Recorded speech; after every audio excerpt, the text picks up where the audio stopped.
Hello everyone, welcome to my Flosstube channel.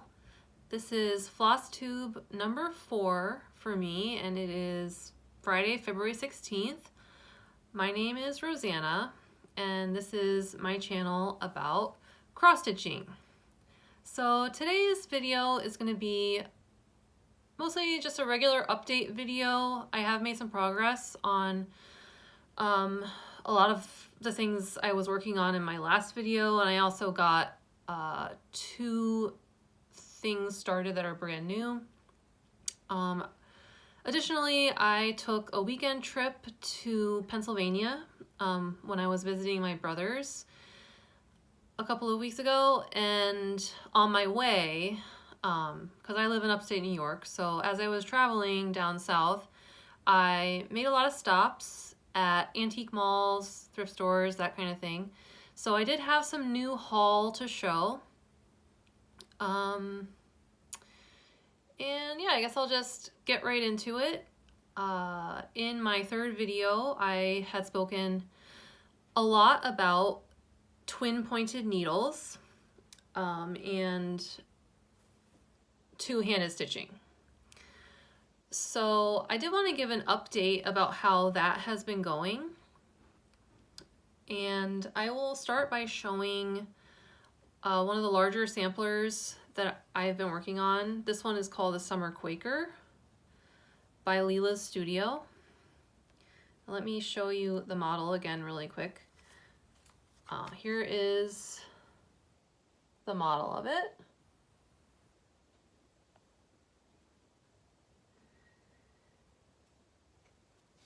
So this is a popular pattern that a lot of people are working on right now. I think it came out at some point, maybe last summer or last year. And I have been seeing it around on Flosstube. And this is one that I had started in January. In my last video, I had barely even gotten started on it.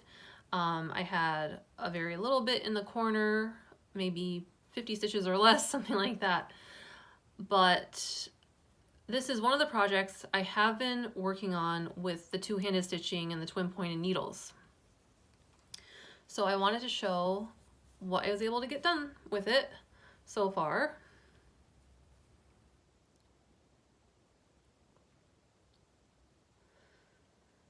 So I have made some decent progress in the past 3 weeks or so. According to Pattern Keeper, this is the only project I'm working on in Pattern Keeper at the moment because I downloaded it and it's compatible with the program. And on Pattern Keeper you can chart your stitches or count your stitches. So according to Pattern Keeper, I am up to 1,469, which is pretty good considering that I have been working on a lot of other projects simultaneously with this. And considering the fact that the last time I showed it, I had only done, you know, a little bit up here. So with the twin pointed needles, which again, with the twin pointed needles, the eye is in the middle and you got to point at both ends. So you go down, up, down, up, down, up, and it's supposed to be faster. And in my personal opinion, I do think it is faster. I don't know by exactly how much. At some point I would like to actually do a little experiment where I compare maybe a night with the twin pointed needles to a night with just a regular needle and see the difference in the number of stitches I'm able to get done. I haven't done that yet, but maybe I will do that little experiment in the future. But just based on how it is feeling to do the two-handed stitching, it feels faster. To me personally, it feels faster. I don't think it's like, you know, remarkably faster, but it definitely feels like I'm making more progress using that method. So that's really exciting. I am planning to stay with the two-handed stitching moving forward, especially on my larger samplers. And yeah. The next one I'll show is the Winter Sampler by Crocette Gogo. Let me find the model quick. It's right here. So I showed this before. Winter Sampler. And here is my progress.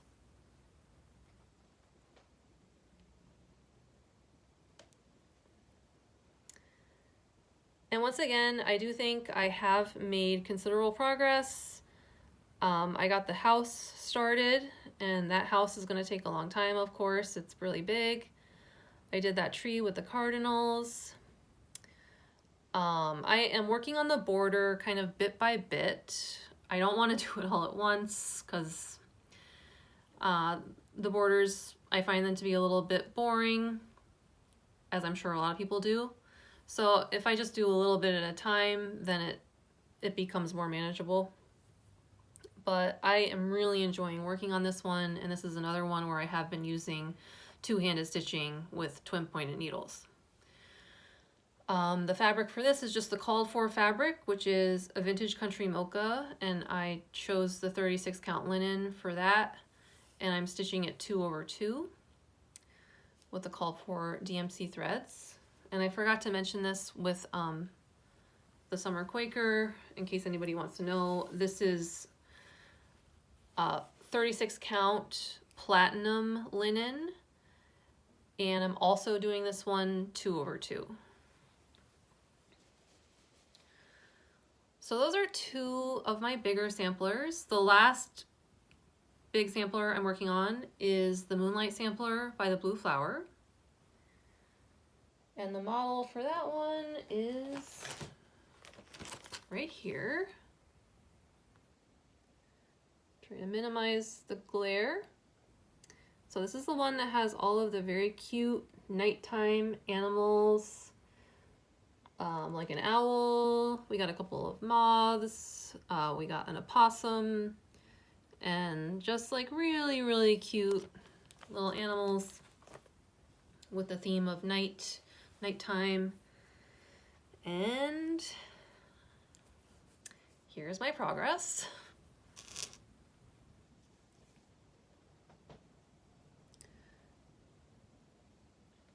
So I finished that moth, and this flower is new. So I made some pretty decent progress on this. It doesn't really look like it because this is very dense stitching. The animals are quite dense and they take a really long time to get through them. And even the flowers are kind of dense actually. So I am really excited that I was able to put some time in on this one because I don't want to forget about it. I don't want it to just never get done. But this is a 40 count Weeks Dye Works linen in the color Straw. Excuse me. It's a little itchy there. And I'm stitching this 1/2, which is the first time I've tried doing that, and it's going pretty well, I think. And the one thing I will say is I don't think I like this fabric quite as much as the other ones I'm working on. And the reason for that is that for whatever reason, the weave of this feels like kind of loose or something. It's almost like I put my needle through it and like the hole gets kind of big. I've discovered that I prefer a little bit of a tighter weave. And I was watching somebody else's Flosstube video where they were talking about Weeks Dye Works fabric in particular and how like that person also kind of thought it was a little loose. I don't know if that's a feature of their fabric. I know that some people probably might prefer that. I'm also not sure if that's because this is a 40 count and maybe that's just a feature of 40 count. I don't know, because I don't have a ton of experience with these different linens. But yeah, because of the looser sort of feel of this, I'm not enjoying it quite as much as my other linens. But that being said, I still think it looks really nice, and it's not big enough of a concern for me to start over or anything like that. I am planning to stick with this because even if it's not my favorite fabric, I think it's looking good. So that is this one.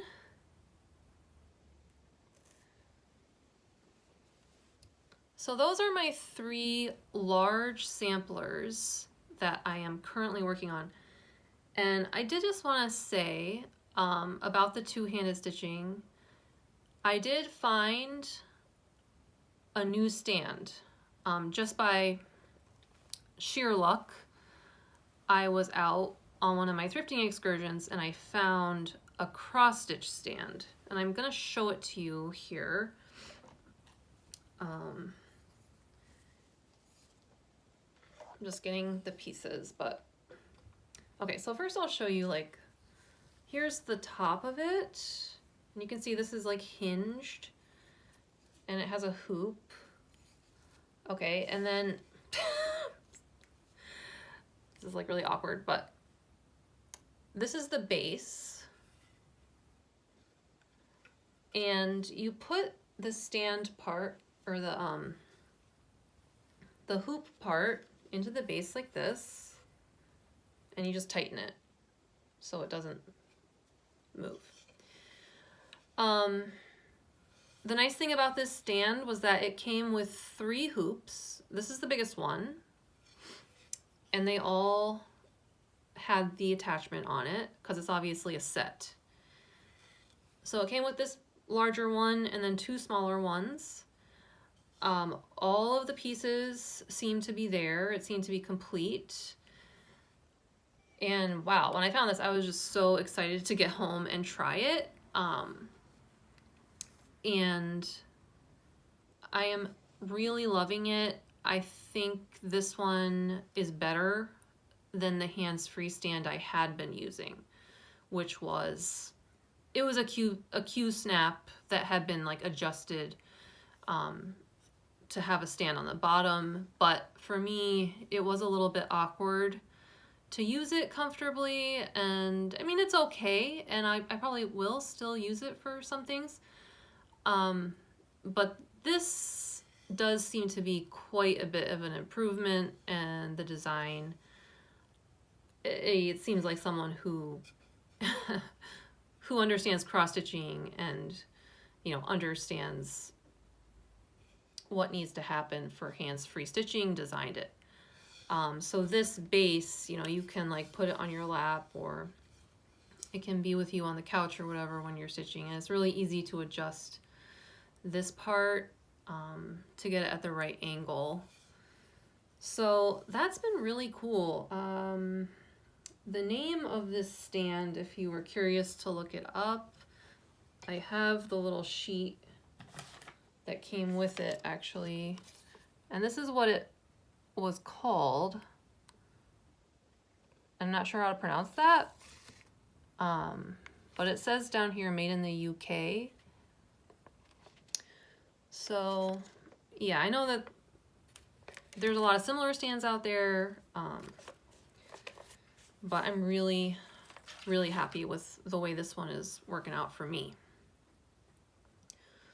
So yeah, that's an update just about the two-handed stitching, which has been a really good innovation for my own personal preference. All right, so those are the big like samplers on linen, which I consider to be the more challenging pieces that I'm working on right now. But let me show the rest of the things that I have made some progress on. The first one I'll show. Okay, you've seen this before. This is the Santas of Fable and Fantasy from November, December 1991 of Cross Stitch and Country Crafts magazine. And I have made a lot of progress on it. It's not done yet. And by the time I do my next video, honestly, I am really just bound and determined for this to be finished. Because I'm getting really close. But here is what I've got.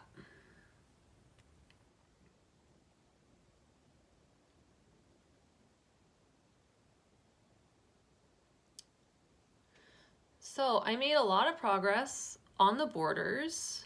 That blue portion at the top with the moons and the sky, I did all of that. I did those 2 snowflakes, which those snowflakes, they were messing with my head or something. It's like I couldn't, I kept making errors because it was just like hard to count it or something. But I finally got those done. And then there's gonna be 2 more on the bottom. So snowflakes, we will meet again.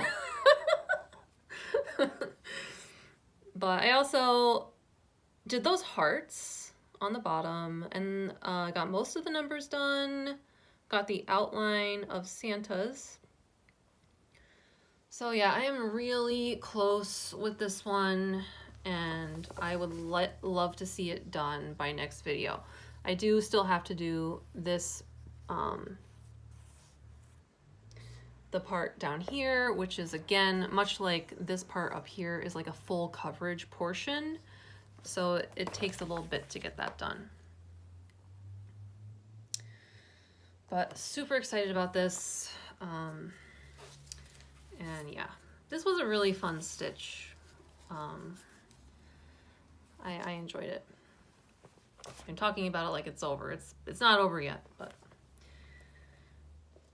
All right. And then the other one I made progress on is the Mistletoe Loitering Society. So once again, this is Mistletoe Loitering Society by Lindy Stitches. And last time I basically had the raccoon, the fish bowl, this heart. I had that done. So let me show you what I have done now.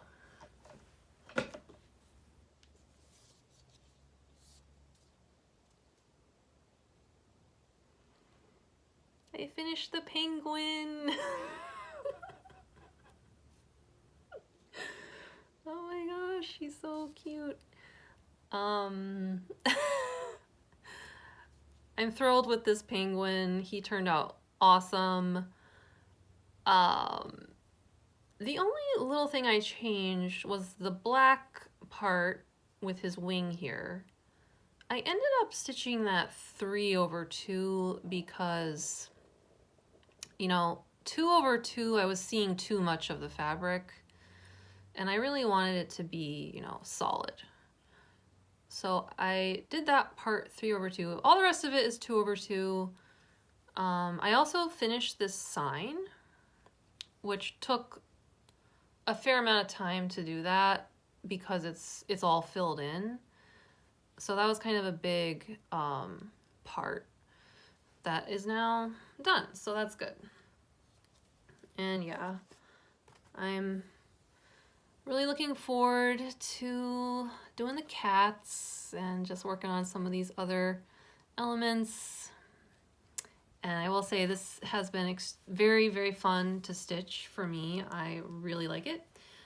This is 32 count Blue Whisper Belfast linen.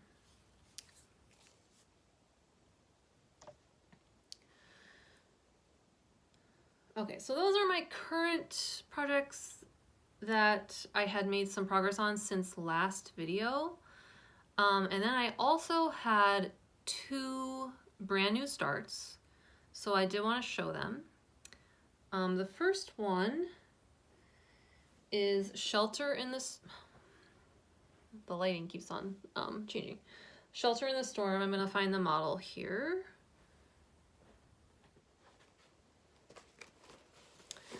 Shelter from the Storm by Scattered Seed Samplers, I think. Yes, Scattered Seed Samplers, and it's really cute. It's like two big bunnies and then a really tiny bunny, all under this large mushroom, and they're hiding out from the rain, which is just adorable. And this is like a really good pattern for springtime, and which we're all looking forward to. So what I have so far, I got a pretty small start on this, but it is a start. I got part of the mushroom done, and then most of the lettering. And this fabric, it is an even weave that I just like found in an old kit that, you know, I was never gonna stitch that kit. It was very old-fashioned and I didn't really like the design. So I just decided to use the fabric. And the fabric is a little odd. I believe the kit said it is a 27 count even weave, which seems a little odd to me because I'm used to like 28 being the standard, and then I know there's 25. But the kit said that this is 27, and as I was stitching it, the squares did seem a little bit bigger than normal, than a 28. So basically what I ended up doing is stitching part of this mushroom 3 over 2, because if I was doing 2 over 2, I really wasn't getting the coverage I wanted. So I think moving forward, I might just do the whole thing 3 over 2, which isn't that big of a deal. I'm still happy with it. I'm not going to start it over. Like, I'm okay with this fabric. The lettering, I actually did 2 over 1. In the pattern, it's supposed to be 1 over 1. But again, I wasn't really getting the coverage I wanted. So I did 2 over 1, which means the letters are a little bit on the bulky side, but I think they still look good. And for this, I just kitted this with over dyes that I had in my stash. So I did not match them exactly to what is in the original. Since this is a smaller design, I wasn't too like, oh, it has to be exactly like the original. I'm okay with just kind of making it my own colors. And I had this really neat over dye, like blue variegated thread that I think is looking really cool. And it does sort of look like, you know, rain, storm type thing. So I've been having fun with this one. This is a pattern that my husband got me for my birthday in January, so I was really pleased to get it started, and I'm having some fun just with looking forward to these bunnies. And yeah. Okay, so that was that. The other one that I got started since my last video, you actually saw a little bit of it when I showed my stand, the hands-free stand, because it's currently in the hoop. But let me show you the model of it.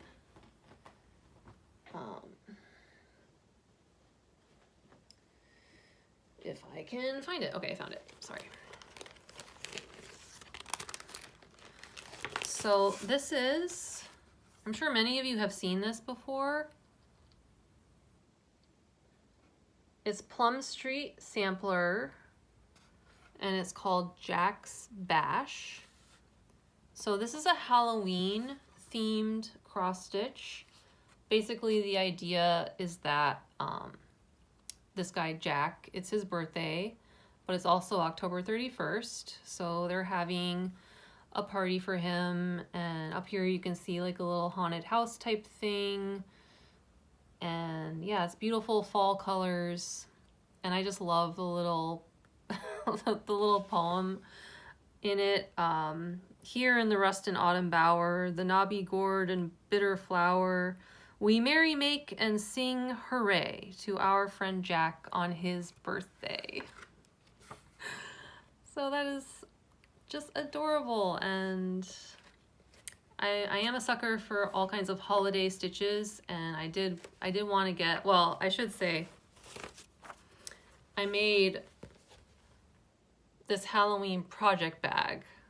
It's like got witches on one side, and then on the back it's just got like a pumpkin farm. So I made this a few weeks ago, and then I said to myself, Rosanna, you are not going to put a Christmas stitch into your Halloween bag. It's just not happening. So that meant I had to start a Halloween cross stitch. I mean, I wanted to anyway, but it was a good excuse to get one going. So this is Jack's Bash is the one I picked.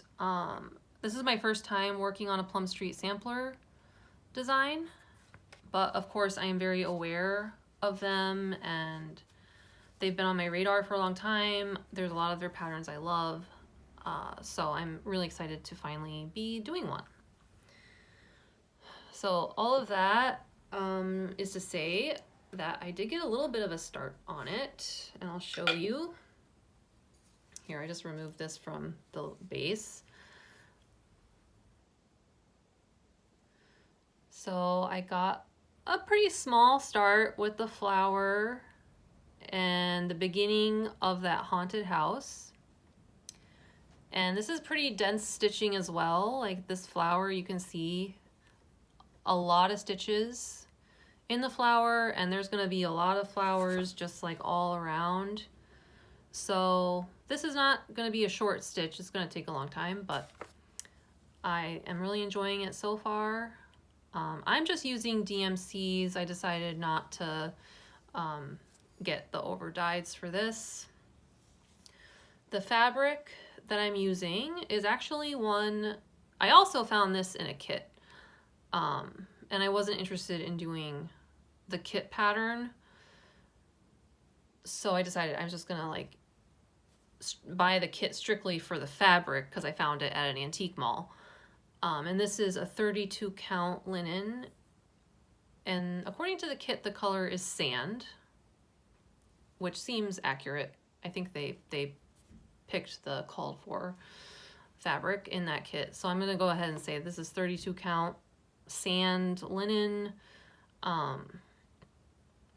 And I think it's perfect for this. And it was the correct size. So yeah, I was like really excited to just find that out and about randomly and get a new cross stitch going. So I think that's all I had to say about that one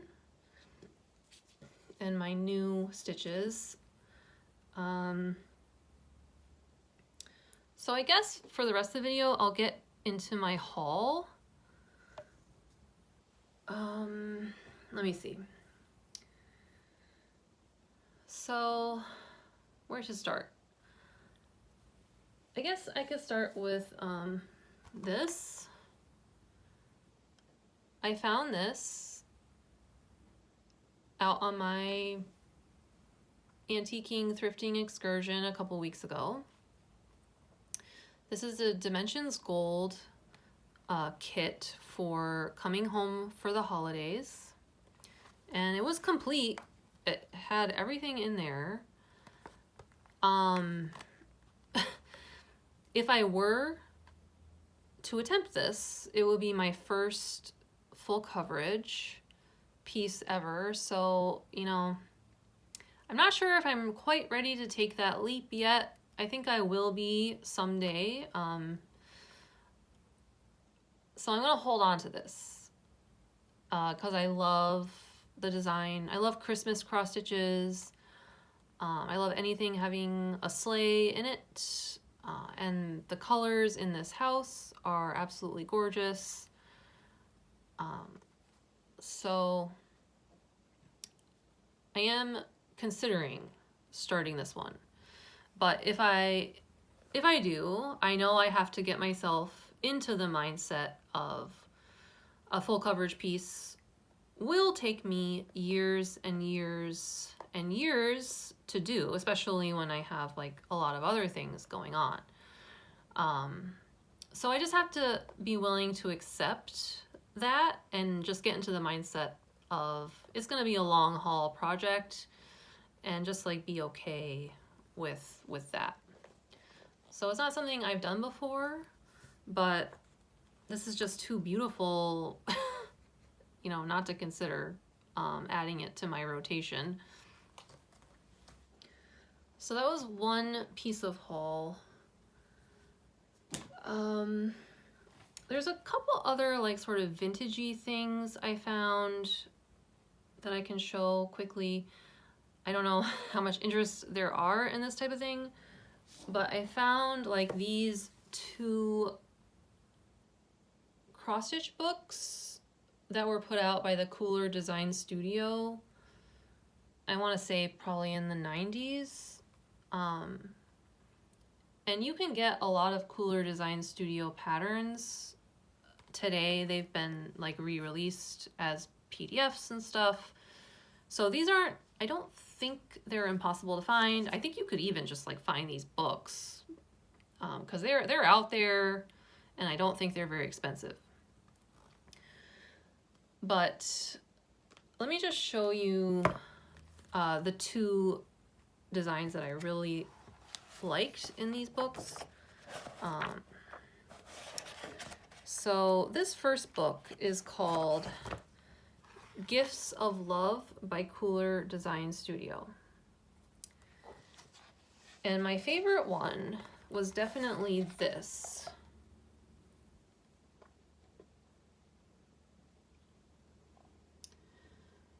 So I was even thinking, you know, this would be such a beautiful one to start around Valentine's Day, because it's heart themed, but goodness, the colors of this just really made an impression on me. And as you know, I love birds, and this has a beautiful peacock worked into the design, and I thought this was lovely. And I think the name of it is up here, Tokens of Affection. So I don't know. Yeah, if you wanted to get a hold of this, I mean, I guess you could either get the book or maybe see if this is one of the ones that has been re-released in recent years.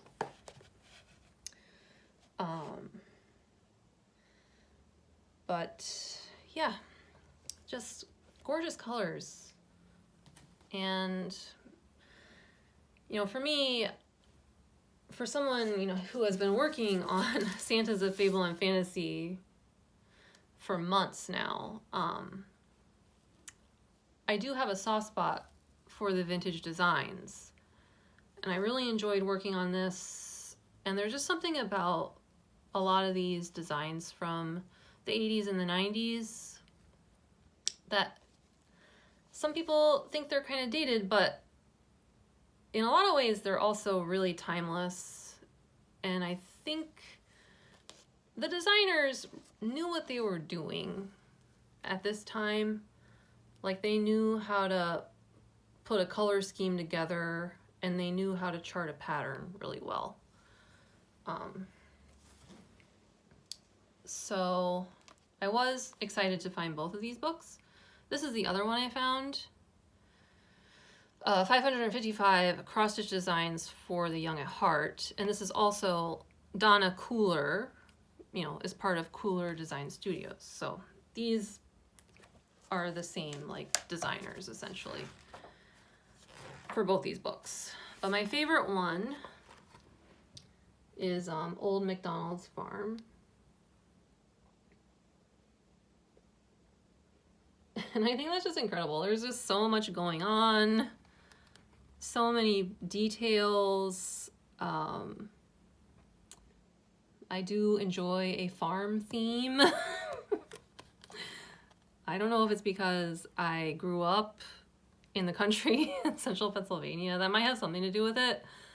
But I tend to gravitate a little bit towards these country stitches, which is a little odd. I don't think most of my personality is not really like geared toward that, but I think it might be something having to do with where I grew up, that I have more of an interest than you would think in something like that. But I really thought Old MacDonald's Farm was a beautiful pattern, and I know for a fact that that is one of the ones that you can get nowadays, because it's one of their more popular ones, and it has been, you know, re-released, I think as a PDF through, I forget what the website was, but I did see it. But now I have the book, so I was really impressed by the quality of these books. The patterns are in full color. The symbols are actually quite large.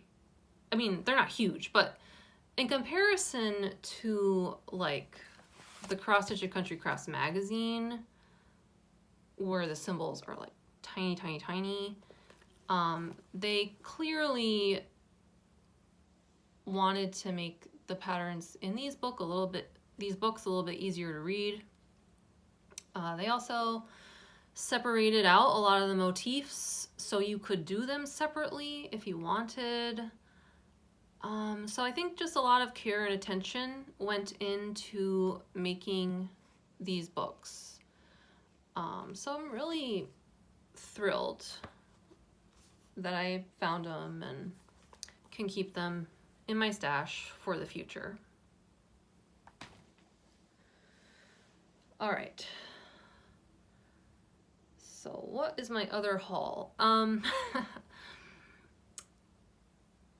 I was at a thrift store recently, and I found another stash of cross-stitch magazines. Vintage magazines from the 80s and 90s. They were 10 cents a piece. So, long story short, I came home with like 40 new magazines. And yeah, I'm not gonna like show you all of them. I'm just gonna show two things. If I can find wherever I put them. Here we go. Okay, so the first thing, this is a Just Cross Stitch magazine. This issue is February 1997.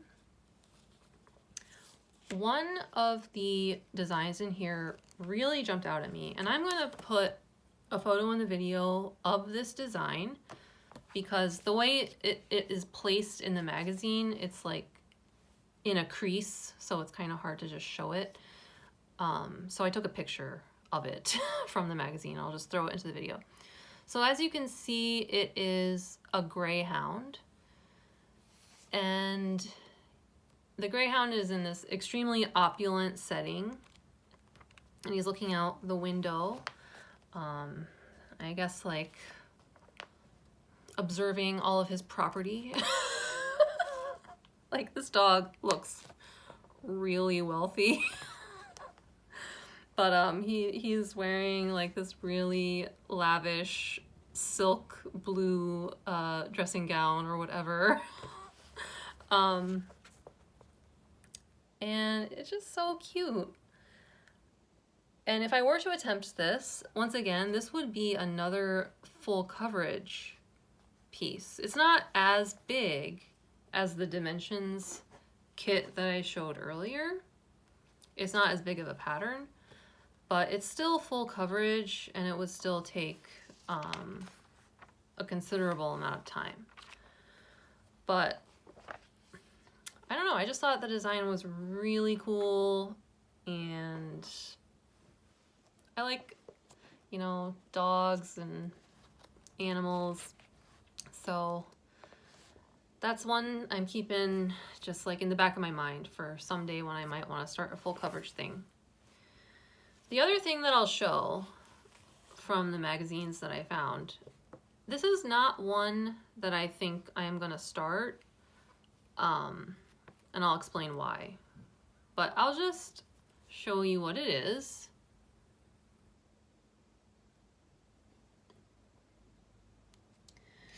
So this is the Cross Stitcher magazine, June 1999, and this is the cover. The cover design is this angel by Joan Elliott called called the Angel of Cross Stitch. And there's actually, I think, a better picture inside the magazine.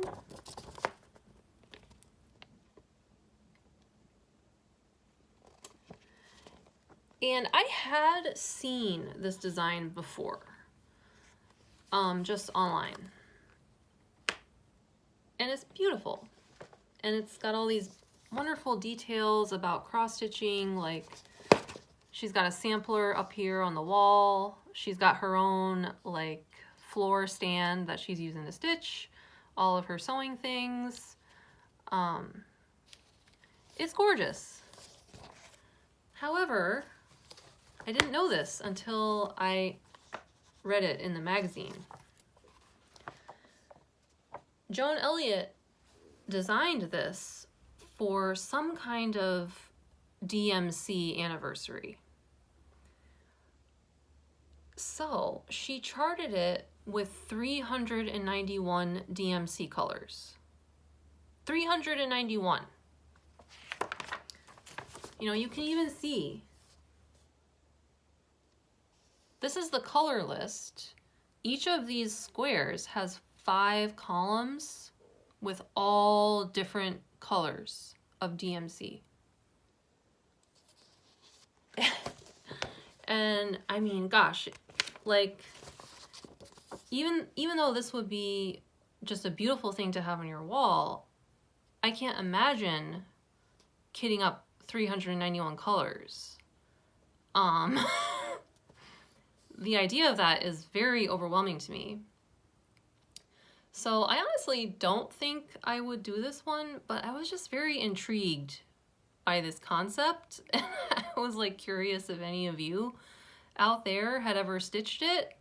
You know, maybe you stitched it when the magazine first came out. I don't know. But that was another thing in these magazines that I found that just was like, wow, like mind-blowing. So I think that's all I'll say about the collection of magazines I found. There were a lot of them, and they were different publications. They weren't all the same one. It was a range of years. But yeah, now I have them, and hopefully I will find a few things to work on in them. All right, other pieces of haul. There's not really that much left. This is kind of a cool thing that I found. A DMC color card. And I don't know if they still make these. I honestly don't know. But I found this when I was antiquing on my antiquing excursion. And the cool thing about it is that it has real threads. So it's not just a picture of the color, it's the actual like thread. And I think this might come in handy just if I'm like ever trying to do my own conversion or like trying to find a similar color.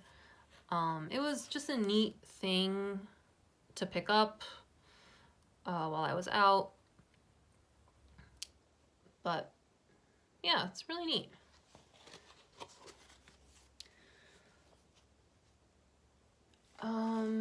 Okay, this is something I actually got on eBay because me and eBay, tale as old as time. But this is called the Elisabeth Easton Sampler, 1827. And here is the name of the company. It's kind of hard to read, but it's the Essamplaire. And I believe they might exclusively do reproductions. So this is a reproduction of a historical sampler. And I just thought it was so unusual. Really cool. I love this checkerboard house in the middle.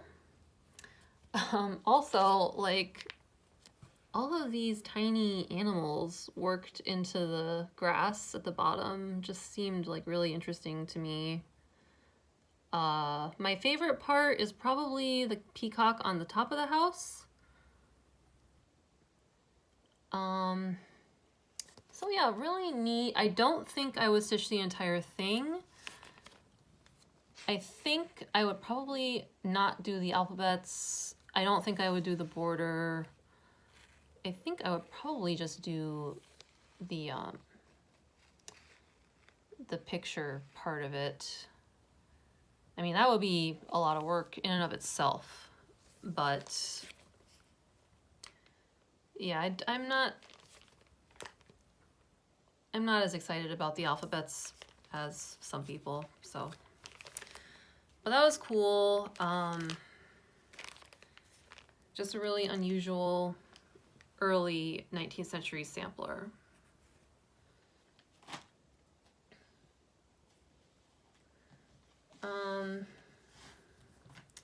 So I'm almost finished with the Santas of Fable and Fantasy, which means it is almost time to find another Santa.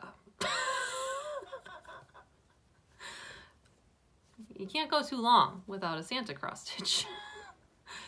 So I don't know. I was thinking about maybe this one.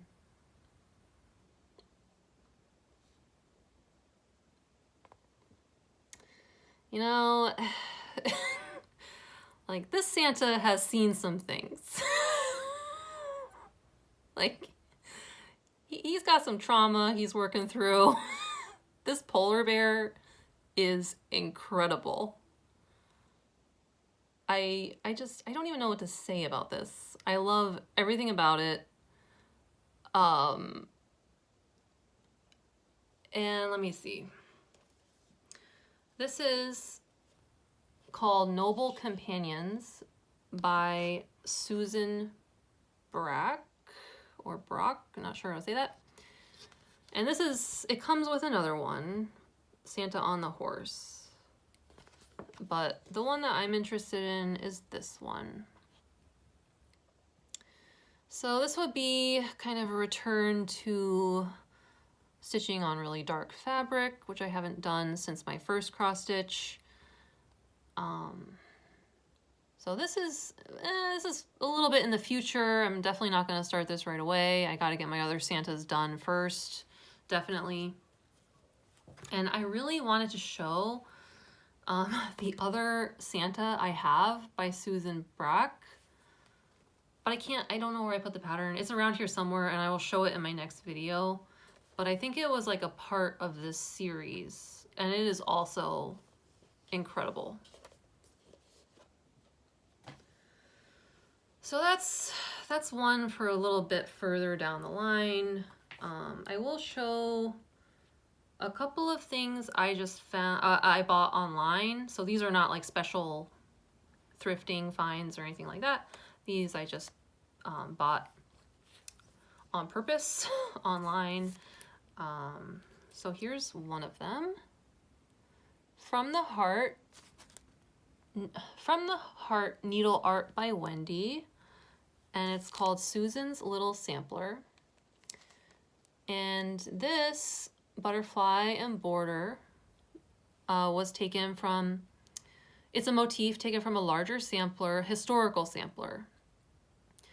And I really thought it was cool that the designer made this smaller chart out of the motifs, because in particular I was interested in the butterfly. I wasn't really interested in the larger sampler, so I just got this motif. And what I'm thinking is I might stitch this one 1/1, because I haven't tried that yet, and I know a lot of people who've done that because basically it makes the design really tiny and makes it look more like a painting because the stitches are so small. And since this is a smaller pattern, I think it would be manageable to maybe do 1/1. So that is something I have on deck, hopefully. Another one that I ordered, this is October 31st by Brenda Gervais. And obviously there are a lot of witches out in cross-stitch land, but this one really stood out to me. And I absolutely love this pumpkin, and I like the whole aesthetic of this. So this is one I'm hoping also to maybe do around Halloween time.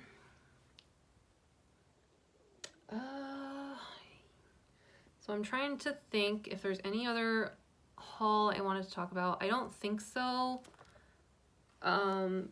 The last thing, I won't talk about project bags for a long time because I know I talked about that a lot last time, but I found quilt blocks, finished quilt blocks at an antique mall. They were $1.50 a piece, and I think I found like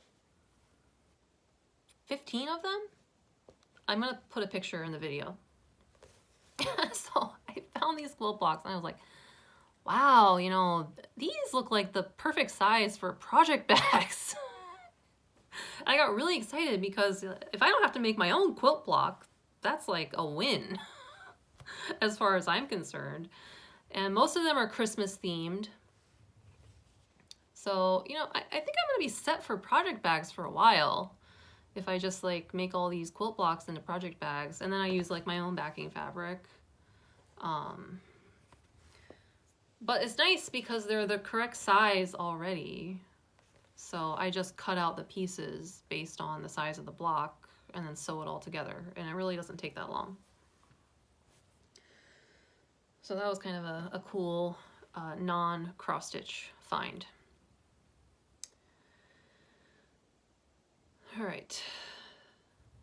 I think that about covers everything. That was more stuff than I guess I was expecting to show, but yeah, I did have kind of a big month taking my trip down to PA.